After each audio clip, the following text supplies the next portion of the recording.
we're so excited to have you on with us because this movie, it scared me because like we see a lot of things with monsters and like creatures and this, but this is stuff that like really happens. It really has Yeah, happened, and for sure. I think that's scarier than any kind of monster movie, right?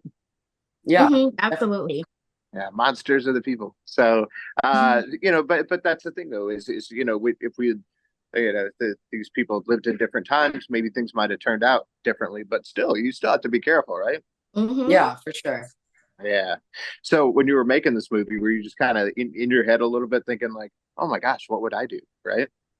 Yeah, definitely. Yeah, I definitely was. Definitely thinking about what would I do in that situation and time. I mean, it was in the 70s, so a lot different than today, and they didn't have cell phones back then. So definitely couldn't wrap my mind around what I would do and still don't know what I would do. Yeah. But Yeah, for me, there's a part of me that's like, I have that instinct to like be like run, and then there's this other part of me that's, kind of like Daniel, like to stick up for my family.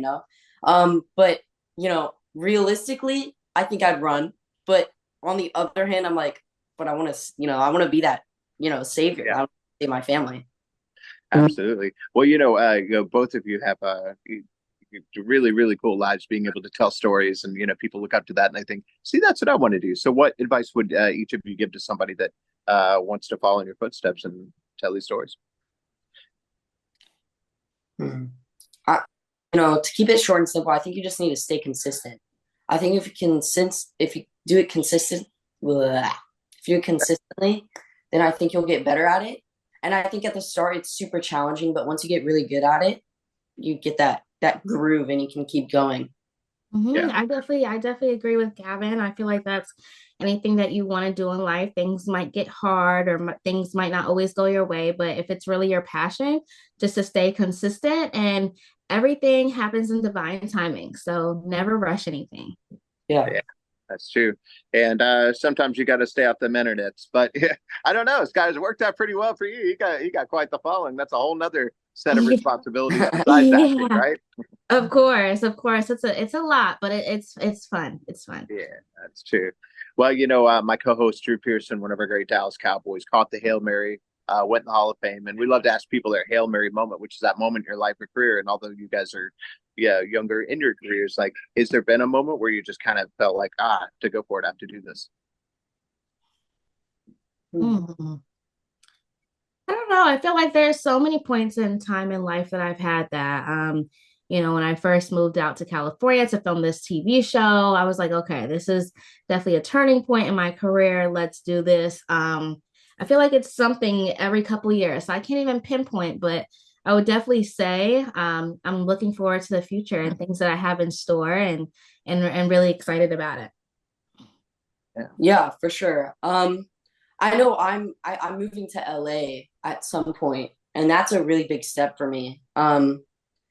Uh, I'm just it's kind of hard being away from your family and stuff, but I mean, it should be all right.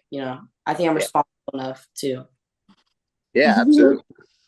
So, what was your definitive moment working on this? Like, just something you think you'll always remember that you're just kind of looking around going, "This is great." So for me, it was the Red Ryder BB gun. Yeah. One, because, well, I had that same exact one when I was younger, and my dad would teach me how to like shoot it. We'd shoot cans and stuff. But there's this one crazy part where I'm not going to spoil too much, or I'm not going to try to, but I have a BB gun and I'm cocking it right, and you're supposed to put the stock in between your legs to cock it, but I didn't do that, and it literally the barrel went boom and hit my face. Oh Yeah, no. it was, and I had this like knot on my head right here, and it was so crazy because, uh, yeah, I mean, it was just crazy, to stay in character, but it kind of worked well with the scene at the same time, because it was a super dramatic scene, but the doctors helped me a lot, and we got the scene done. So Yeah. How about it for you, Scott? Um, there were so many things on set, but I feel like just me and Madison off camera, just bonding with each other and really developing our relationship, and even the scenes with the horses. It was just such a great experience and being able to work with everyone. So there's many, many things that were my favorite, but I would say those two. Yeah. And then, it's not the easiest job in the world, but what do you both keep in mind that keeps you on the right path, even when things are tough or the days are long?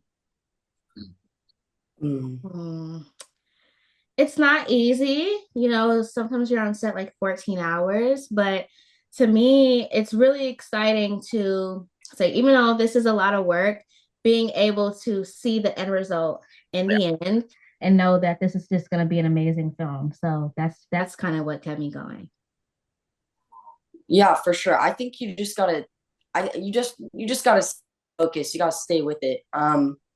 For sure. And it's hard because I have to do school and work, so that's pretty hard. But I love it. I love working, and I love. I'm always a person to like keep moving. I don't like doing nothing. I'd rather do something than do nothing, for sure.